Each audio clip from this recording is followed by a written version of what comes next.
at the core of being human is feeling, all right, and it is emotions. In order for us to be a healthier, more functional society, we have to start talking about emotions like if they were okay. I mean, some of the stuff that we're talking about today doesn't get talked about in everyday conversation, doesn't get talked about or taught in school. And I mean, heaven knows that parents, my parents certainly didn't ever discuss this kind of stuff and help me to understand my emotions. Emotions are a key part in relationships, right? And being able to demonstrate our vulnerability is one of the key things for creating love.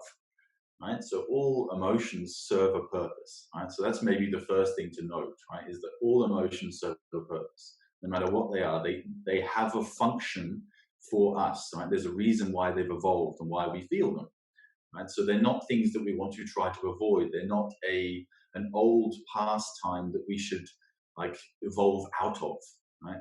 It's really not the case, right? Actually, they are the oldest part of us, which means they're the most mature. They're the things that's lasted the longest, the things that we've realized have been the most important in our survival. Just with acknowledging that all of our emotions have a purpose, we automatically are a little more accepting of them. Like, oh, wait, Hmm. so this Yeah, that I'm feeling might be trying to tell me something. and it's either something that we can use to help us become aware of the outside, or it's something that's helping us to connect more with what's important for us on the inside. Sadness is an emotion that a lot of people have a lot of trouble with, right? We experience sadness, and if we shut it down, if we don't allow ourselves to experience it, or we get angry with ourselves for feeling sad, right, we can then get into kind of depressed periods, right? And this is basically this idea of looping our emotions, right? Is when we don't feel an emotion fully, and we then kind of try to pull ourselves out of it by shaming ourselves or by like, being angry with ourselves and wanting to change. So this emotional looping of feeling sad and being angry about it, and then feeling sad and being angry about it. This is what we call depression. Right? So there's a major element of this, which is learning that it's okay for us to feel those emotions and that they serve a purpose and it's useful. Yes. Because we have such a bad relationship with it, right? Because we have a construct or a belief that fear is bad. Feeling fearful is weak. Yeah. Feeling Yeah. sad is weak, right? Yeah. Yeah. Because of those mental associations, we start Yeah. layering it up. The first thing to kind of share about sadness is to realize that it's probably the most fundamental emotion to help us accept something that we can't change. I lost someone this last year that I loved dearly, right? And it came about as a shock. No one expected it. And I mean, in order for me to process that information and to update like the way that I see the world, right? And obviously the change that's happened, I didn't want it to happen. Right? But sadness is what really helps me to connect with that and adjust my world, right? So sadness is really the fundamental emotion for acceptance. What happens if we're feeling sad, Matt, Yeah. and we never actually allow ourselves to feel and we like avoid and Yeah. go around and evade? What Yeah. happens? Sometimes it's purposely avoiding, and sometimes it's situational. Right? Sometimes we're in a situation where we just can't express or allow ourselves to process that information. Right? And this is what we call trauma. Right? So trauma is an experience that we have where we haven't been able to express or process the emotion linked to that experience. So it's unprocessed experience.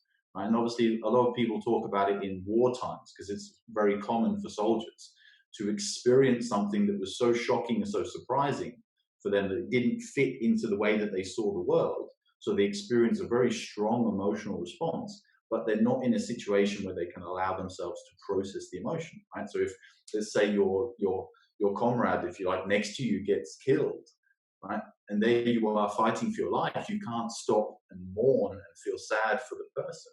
Right. So you have to carry on. Right? And these are moments where we can create trauma very easily because we're not processing the emotion.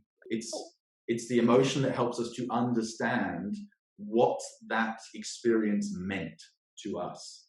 Trauma is unprocessed emotions, Yeah. emotion that we have not been able or allowed ourselves to feel. And that's become common knowledge now to talk about triggers. And all that is, it's us being reminded of a situation in the past where we haven't processed the emotion, right? So emotion comes up in the present, which is actually from the past, right? The experience was from the past, but yet the emotion comes up in the present. And that's where we sometimes get situations where we're overly emotionally expressive. And it's like, whoa, what the hell just happened? Right? I was having a good chat with this person and all of a sudden they bite my head off. And it's like, well, that's probably because we just triggered something in them, or they just experienced an emotion linked to the past. And they've got all this flood of emotion that's coming out, which they haven't processed. Yeah, a lot of the times our emotions as kids get shut down, Yeah, right? yeah. And obviously, it's an interesting idea, and I was talking about that with my partner this morning. Is saying that like when we're very first born, right, in the first few years, our emotions are fully accepted. It's like, okay, a baby cries, it's like, oh, I'll come here, I'll cuddle you, I'll help you, I'll give you what you need. Right? And as we get older, it becomes less and less accepted. Right? So much to the point where now, right, as adults, I mean, if we cry at work or something like that, then it's like, whoa, that's really inappropriate. Why is she crying? Right? What's not okay? It's a key point is that when we get shut down as kids, we'll shame our emotional experience, right? And this is what's often the cause of us not being able to express our emotions as adults, is that we were like the emotion itself was shamed. There's this idea that men have trouble with sadness and women have trouble with anger. It's like women are not allowed to be strong and fierce and powerful. It's like, well, we should, right? We should be able to, and that's something that girls get shut down a lot of as kids, and guys is the sadness, like be a man, man up, right? Big boys don't cry kind of idea. So for men, it's more sadness that isn't accepted. So those emotions are shamed, and then every time that we go to experience the emotion, we feel shame, right? And shame, again, a very useful emotion. It helps us to learn to not do the thing we just did. And so if we did something that was wrong and we learned that that was wrong, it's really useful we feel shame, right? Because it helps us to learn that that wasn't appropriate. Don't do that again, right? Useful information, right? Really useful. Right? We should learn that, right? But then if we have a very functional, healthy emotion and we experience that, and then someone shames the emotion and says that you shouldn't cry, you shouldn't be sad, then we learn to not do the emotion anymore. Right? And that's a major reason why we then get shut down now, and we have shame around crying in front of people, or we don't learn how to manage our anger because we never learned how to deal and manage that. Because it's not easy to know what's the ideal expression of anger when you're unhappy about something. Mm. Right? So And yeah, it's a vicious circle. It's a vicious circle because if as a right, it's a vicious circle with the parents and the kids, right? If as yeah, adults, and we're all adults here listening in, right? If we yeah, do not allow ourselves to feel sadness or feel anger or feel fear, right?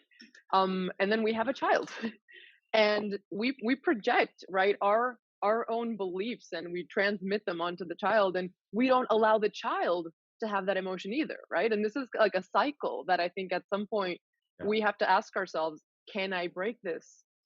Can I break yeah. this? And the way you break it is not by necessarily being a certain way with your child. It's first you having a healthy Yes. relationship with the emotion yourself. Yeah, and that's so important because it's unconscious what we do with our children. Yeah. Right? It's completely unconscious. Like if we feel uncomfortable with anger or with sadness or with any particular emotion, we will instantly, right, shut the child down. Right? We will not pay attention to it. We'll avoid it. We will like almost ignore them, right? And that's enough for them to shame that emotion. If they Mm. don't get attention every time they feel angry, or they don't get attention every time they feel sad, they learn very quickly that that doesn't equal love, so they stop doing it. All emotions serve a purpose.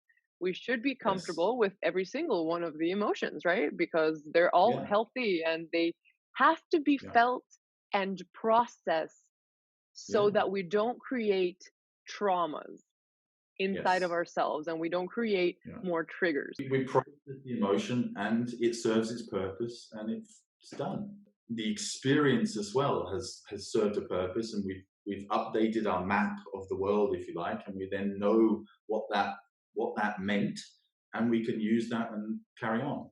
Right. So Yeah. whether it be sadness, which is the emotion to help us to accept things we can't change, whether it's anger, which is the emotion that helps us to change something that we can change, like to defend ourselves, to protect ourselves, whether it's fear, which is there to help us to become aware and pay attention to what's happening, right? Because something important is happening where we need full attention.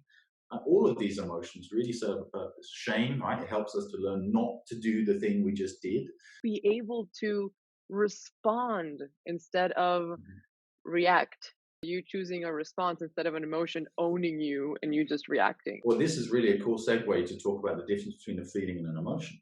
An emotion is very much a reaction, right? A situation happens, right? And it gets processed through our filters. So the way that we are, we look at the situation, right? And then we experience a physiological response, right? Maybe our heartbeat raises, maybe we start sweating, maybe we get a bit tense or tight, or maybe we start to cry, whatever the physiological response is, right? That's very much a reaction through the way that we see the world. Not everyone responds to the same situation the same way.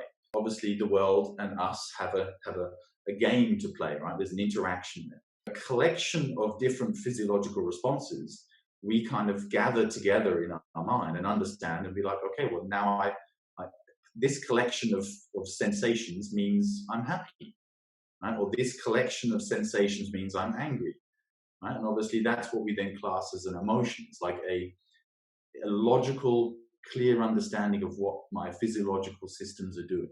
It's a reaction. We didn't choose to feel it. We've noticed and experienced, our senses have picked it up, and we feel something which is appropriate to how we felt in the past. Right? So if something bad happens, we feel sad. Something good happens, we feel happy. Right? But it's based on what our past experiences thought was good or bad. You ask a lot of guys, like, what are you feeling? You're like, I don't know. They haven't been shown when a child experiences an emotion. The parent is there to demonstrate that emotion to the kid and say, oh, I can see you feeling sad. Or right now I can feel you feeling frustrated or anxious or a bit perturbed, right? And all this vocabulary helps the child to understand what it is that they're experiencing. Yeah, Right? So it's exactly. mirrored back to them by their parent. And when that isn't done, we're numb to it. Right?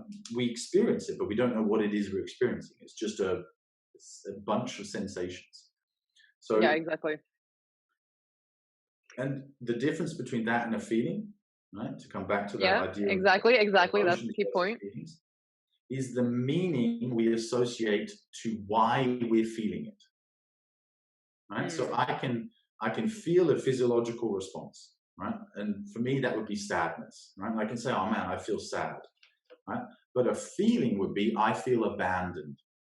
It's a judgment about why I'm feeling sad, right? mm, So I might feel sad about something, right? Let's say my mum leaves, right? I'm 5 years old, my mum leaves, right? But then it's not necessarily meaning abandonment, right? Because for some kids, right, their parent leaving for a while, it's like, yes, right? My parent just left, right? But it's the meaning they associated. That might have meant freedom for them.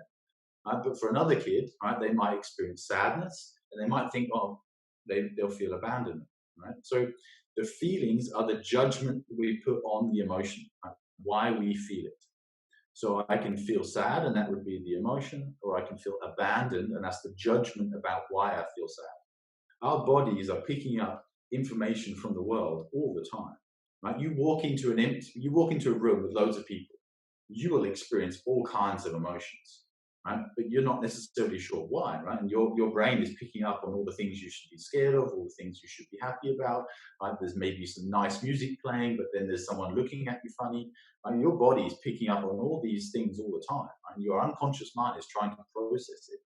And our poor old conscious mind is just trying to catch up, which is why our judgments, our feelings, what we say, are usually our best guess at best. And that's where our intuition is kind of useful sometimes to help us to understand, like, from this collection of emotional responses based on what I'm seeing, right, this feels like the past situations where things didn't work.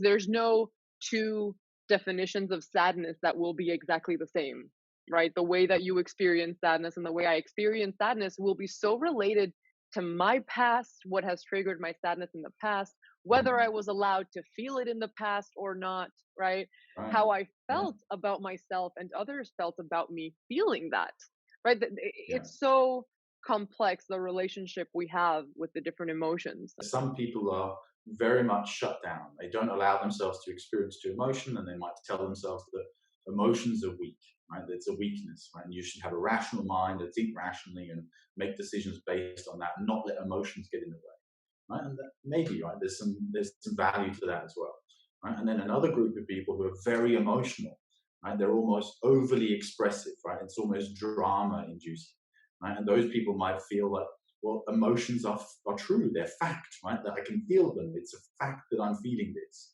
right? And that, okay, has a benefit as well, but also has a downside.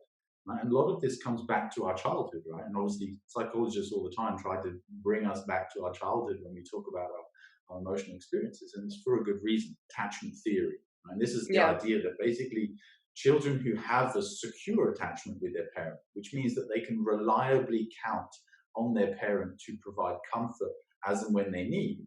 And comfort doesn't mean making it better. Mhm. Comfort just means being with them as the child experiences the emotion. It's not Mhm. being pushed away and it's not being encouraged, right? They're not trying to fix the problem. They're just being there with the child as they experience it. And this creates secure attachment.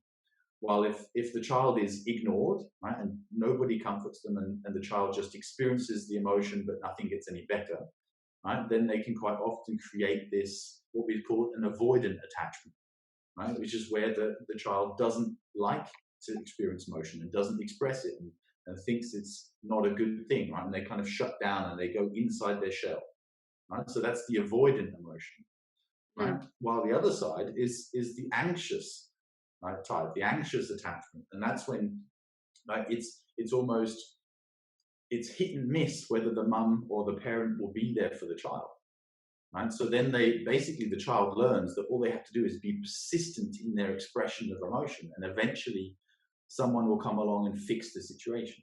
But they're not coming along to soothe the child, right? They're not coming along to be there with the child as it experiences the emotion. They're coming along to fix the situation. They'll come along and they'll break up the siblings who are fighting, right? Or they'll come along and give them food, right, if they're hungry. Right? They're coming along to fix the situation, but it's not soothing the child in their emotional experience. It's only fixing the rational exterior physical environment. Yeah. And so then you A get these uh, two attachment styles, which are, yeah, either anxious or avoidant, right, but not yeah. secure. We talked about the different emotions, and I think there's some core ones we do wanna talk about right now, right? Which I Yeah, think are some of the basics: joy, talked a little bit about yeah, sadness, anger, yeah, and fear. What are the steps to yeah. fully feel? How do I manage myself? How do I have a relationship with myself when I'm experiencing these emotions? If I'm alone, I'll respond very differently to if I'm with somebody. And again, I'll respond very differently that if I'm in a public situation. Right? Let's say I'm in a board meeting with five executives. Right? My emotional expression will be very different than if I'm alone. Explain how we can fully process an emotion alone, Yeah. right? So that we don't actually need someone else, because that serves a purpose, having other people there to experience and to witness what we are feeling, right? Because it's through that mirroring work that we really feel that acceptance and connection with another person. So an expression of emotion and a an opening up of our vulnerability and showing to someone else is what creates love. And when we demonstrate a need to someone and they meet it for us, we generate love. And we create that secure attachment. I need this, they come and meet it. I love that person, right? That's a very, very much an important part. And yet we Mm, don't always have people around. And we want to learn how to be able to self soothe. And that's what mm. happens with kids, right? When they've got that secure attachment, the mum is there or the parent is there just to sit with them and hold them while they experience this emotion. So the child feels safe to go through the processing of the emotion until they get to the point where it's gone, right? And Mm. this is, you experience this with a kid, right, who's playing on a playground, falls off one of the fixtures and, like, bumps his arm or something, right? Cries, looks around for mum, right? Runs over to mum, gets a big hug. I want to go home. I want to go home, right? Rather than taking the kid home, the mum just sits there and says, "That's okay. Right? It's okay to feel sad or upset. That looked like that hurt, right? Hold on."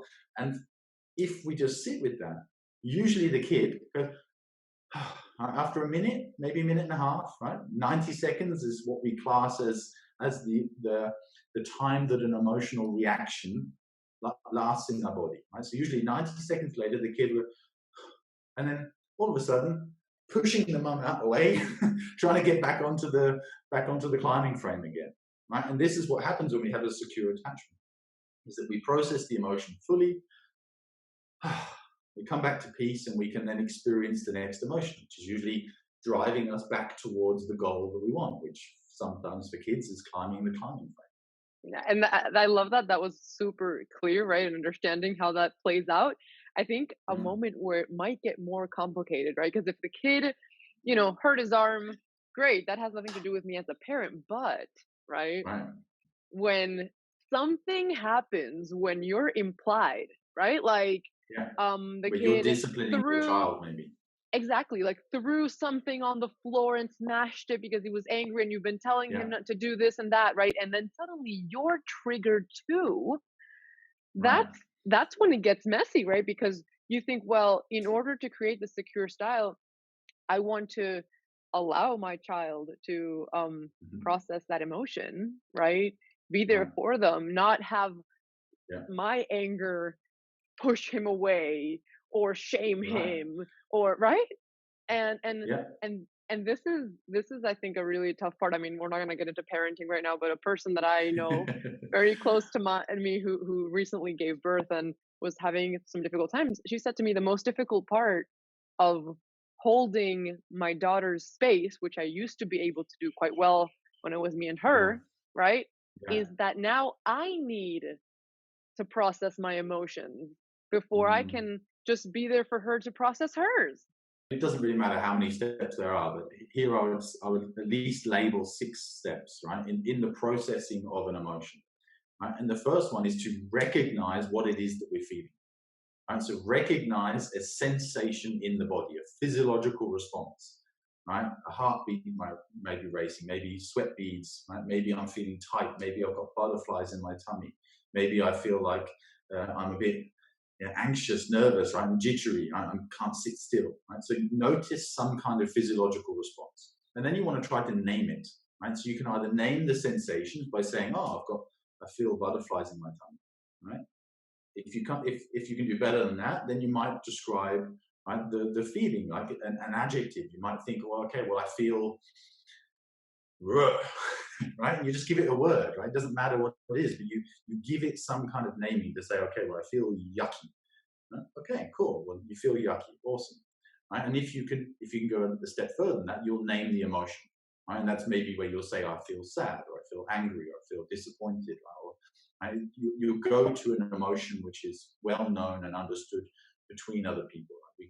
We can understand what it is, and that's really helpful for us to say, okay, I'm feeling disappointed, or I'm feeling sad. So the third step is owning the emotion. Right? Own your experience. Right? Is that I feel sad. Right? This happened, and I feel sad. That's okay. Right? It's mine. They didn't make me feel sad. Right? And I'm sure we've all heard people say that, or even said it ourselves, like, "Oh, you make me so angry," right? Or you make Mm, right? When you did this, right? It made me feel sad. Right? Right? We have to be careful with that because everyone feels emotion differently, right? And what someone does the same thing for two different people. One person might feel happy about it, and the other person feels sad about it. Right? But the person did the same thing twice. Right? yeah. So our experience of it is very much what we want to take ownership of. From that point, we can then explore why it is that we're feeling sad. Right? And some people get stuck in that. And we don't really want to know all the nitty gritty why, but just simply get to that point of being okay, of owning it, that I'm feeling sad because of me, not because of something on the outside. Right? So, To yeah, own, you do not have to understand why, right? When right. you're feeling an emotion, you No, don't have to make sense of it.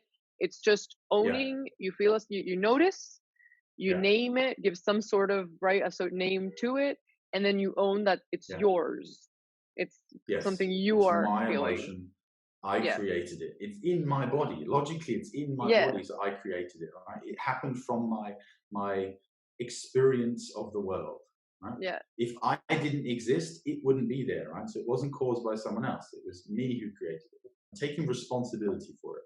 right? Mhm. And that's a key point, because if we blame Mhm. others, we can't do anything about it, right? Because then it's like they need to fix it. And it's like, no, that doesn't help us. We need to own it so that we can do something about it ourselves. Right? And it doesn't mean push it away or get rid of it. It just means like, it's mine, I'll own it. I'll take responsibility for it. So that then leads on to the fourth step, right? Which is accepting it. Acceptance, surrendering to it, right? Saying, it is what I'm experiencing, right? So it's that acceptance. I'm okay, it's okay that I feel this, right? An approval of your own experience. So I can feel a sensation, right? I name it, I take ownership of it, and I accept that it's there, right? So I don't try to push it away or get rid of it, right? So that means that once we've got to that point where we're accepting it, and we know what it is that we're experiencing, we can actually invite it in. And now the reason why we need to do that is to realize that if we suppress something, it will linger, it will last longer. And so even if you just take this idea that I really hate feeling scared, well, great. Mhm. Well, then don't you want to get rid of it as quick as possible? And if you Mhm. want to get rid of it as quick as possible, you have to learn to feel it more, right? So if you allow yourself to feel the thing, you accept it, you invite it in, right? All of our emotions were, if you like, stunted at a certain age, right? So whatever age that we were shamed for a certain emotion, that's the emotional maturity level that we have for that emotion. Inviting the person to embrace their vulnerability, right? Mm. Embrace their emotional situation, is really key. And yeah, Yeah. this is a beautiful step to be able to invite that younger version, that immature, if you like, part of ourselves in, right? And accept it, be okay with it. So if it's sadness, if it's fear, and we're feeling it inside our body, I then invite the person to try to spread that everywhere. Right? So if you feel it in your chest, I feel it in my chest, and I want to spread it everywhere. I'm inviting it in. I'm inviting to have more of it. I want to feel more fear, more sadness, whatever it is. Right? I'm inviting it in. And that's really allowing that to be processed, to be flooded throughout my body, rather than being suppressed and compressed and pushed into a spot where it can cause disease. Right? I'm going to allow it to spread and process and go through its action. Right? And it updates my body, updates my mind. Right? Especially Yeah. if it's fear or sadness or so on. It's really useful to think of it like that, as it's helping me to process. So that fifth step is invite it in, right? Invite it, like feel it like you want it to be there. When you go through this process, right, of you start to recognize, right, and then own it and say, okay, this is mine, and then you accept it, and you're like, okay, well, I'm feeling like this, and yeah, maybe it sucks, but this is how I feel, right? You stop judging it, or it is how I feel. The end, and then you invite it in and allow yourself to feel it. We're kind of working against our brain for it because we're used to pushing it away, right? So it's Yeah, we're working against uncomfortable. our conditioning. We're working Exactly. against our conditioning, our past experiences of what we were told was good or bad. Our comfort zone is defined by the things our brain is used to, right? So, it's Right. the normal reactions, right? The normal neural pathways that we have created that feel like the normal, comfortable thing to do. And if we want to start to feel, right? We're talking about how Yeah. to feel.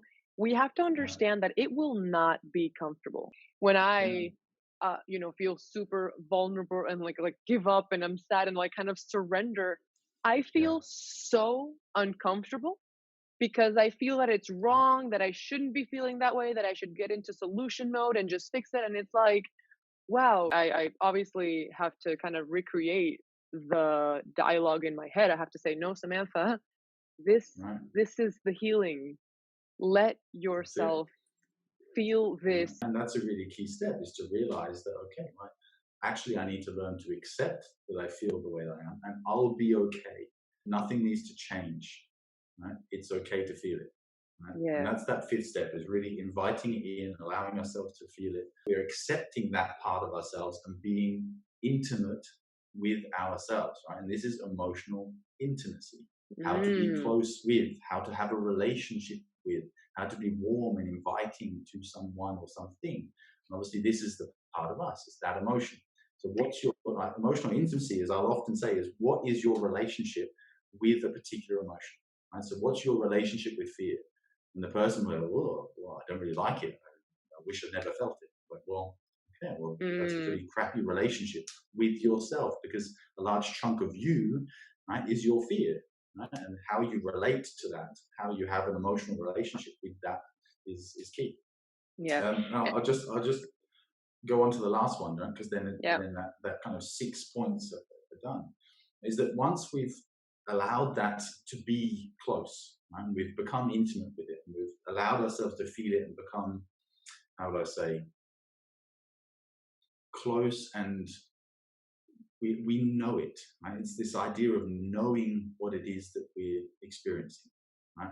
I'm familiar with this emotion, right? And that's a beautiful stage. Right? Once we get to that, just like the child on the playground, we have to allow it to run off afterwards. Right? So the last one is not trying to hold on to it either, right? Which is what a lot of us do with positive emotions. It's like, I want to feel happiness all the time, right? And I'm going to try to keep it. Right? And that doesn't work either. Right? We have Mm. to allow it to come and go. Right? Just like the child who needs to cry for a while, and then the moment he's done, off he goes. Right? So this is this idea as well that we let it be. Right? We let it stay and we let it go as and when it wants to. Right? So we allow it to be there, but we also allow it to fade away. We allow it to go. And usually, right, after 90 seconds, if we've fully processed and allowed ourselves to fully process the emotion, 90 seconds later, that emotion has faded and it drifts off. And we usually come back to some form of peace. How often have you had this experience? Like this, you cry and you cry and you cry about something and you're talking with someone about it. And then all of a sudden, you start joking. And you're laughing and you go, oh my God. And once we've allowed ourselves to experience the emotion and we're not trying to judge it and criticize it and push it away, man, it feels good. And then boom. Mm. Obviously, sometimes we cycle, right? Which means maybe we're going through a situation and we kind of trigger off another thought, right, about something similar. So we then trigger off a second wave of that similar emotion, right? Mm. So maybe we felt fear and then it's anxiousness and then it's a bit of I'm perturbed, I'm concerned, right? And each time we kind of go through a cycle until we get to, That's why going to a coach or seeing a therapist that does this work is so helpful because they right, can create the space you've for got you the that maybe guidance. you never had, Yeah, right? And you might be yeah, so unfamiliar with you doing this for yourself. I could not have processed the emotions that I have processed by myself without the help of people. I yeah, mean, no yeah. way, because I didn't know how, because my brain, once the emotion was triggered, would just take me to these places that Because were so we didn't unhelpful. have that secure attachment as a child, right? So we Yeah, weren't taught to be okay with experiencing that emotion.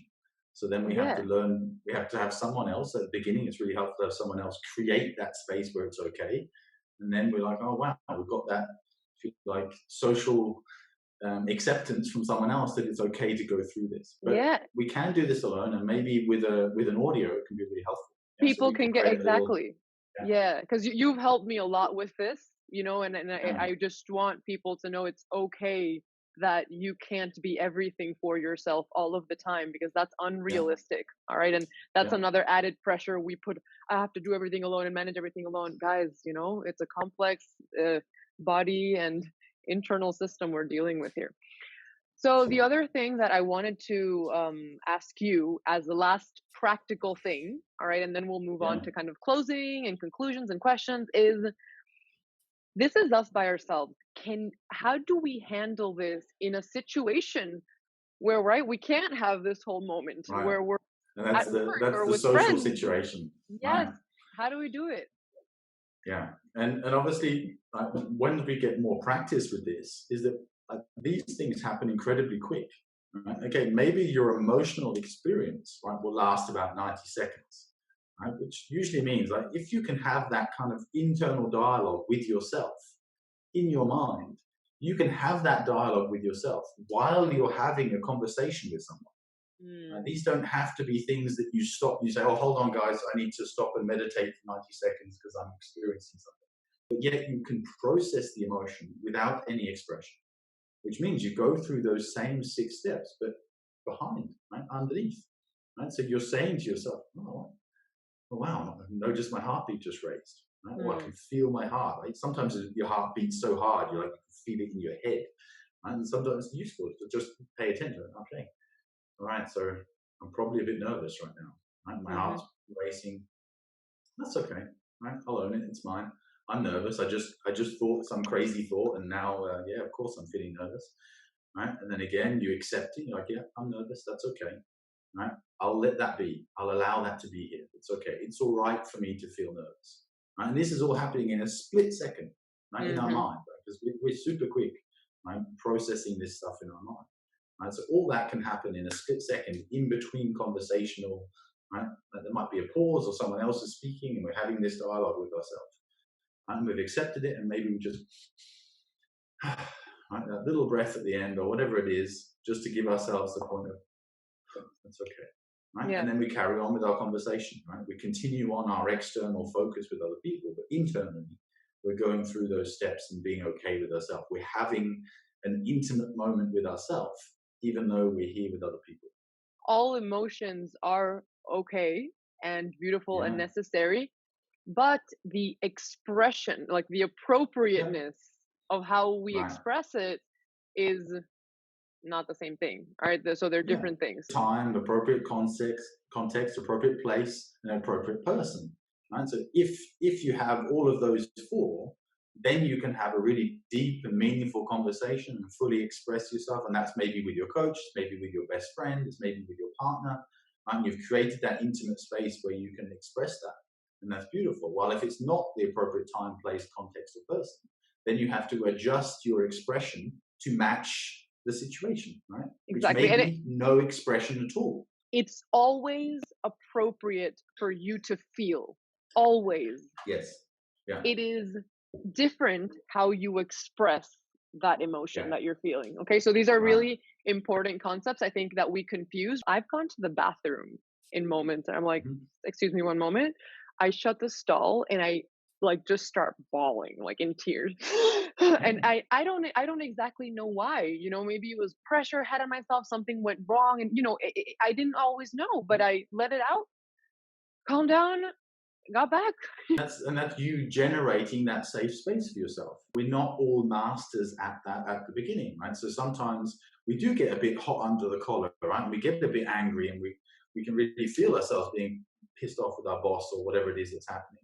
Right? And yet we know that if we blow up right in front of them, we're just going to make things worse. Mhm. Right? And that's what we don't want to do. We want to make sure we make things better. So yeah, being able to create that space for yourself, being able to put yourself on hold for a couple of seconds and say, "Hey guys, I'm just going to step out for a moment," right? Whatever it is, and then you give yourself a moment, right? And that happens in happiness too. You just accepted a date, right? And you're like, trying to act cool. It's like, okay, yeah, I'll see you on Tuesday, right? And then you hang up, and then you're like, yes, right? And then you, Do you think that we need places and spaces to like fully authentically without filter, without thinking is it appropriate, is that do we need those spaces? oh God, of course we do, yeah. Okay. Yeah.